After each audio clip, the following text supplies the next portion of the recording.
Éplucher 2 pommes,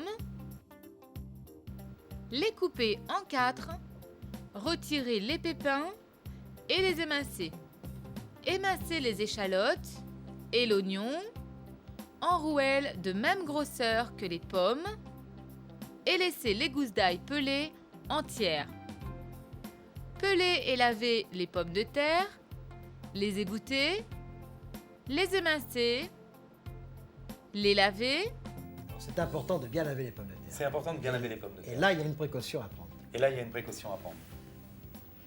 Il ne faut pas verser les pommes de terre, jeter l'eau Ah non. et que les pommes de terre restent et après les mettre dans de l'eau. Parce que la fécule descend dans le fond. Tout à fait. Il faut se servir des mains comme d'araignées, comme Exactement. d'écumoires. C'est comme quand on lave une salade ou comme on lave Voilà. certains coquillages.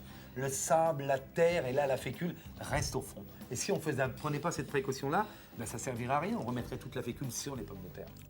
Puis les égoutter. Mettre à fondre le beurre, faire suer la garniture, le bouquet garni et les pommes de terre pendant 2 minutes. Disons que les pommes de terre boulangères, ce sont des pommes avec des oignons, mouillés avec un bouillon, exactement la même chose. Et comme le disait Michel, c'était le plat que l'on portait au boulanger. Une fois que le pain était cuit, il cuisait ses pommes dans le four éteint. Voilà, tout à fait.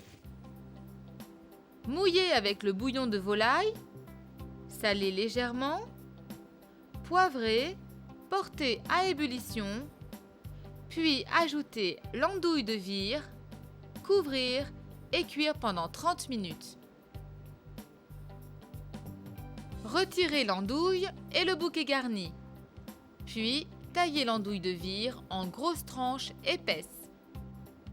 Dresser directement dans la cocotte avec des pluches de persil plat.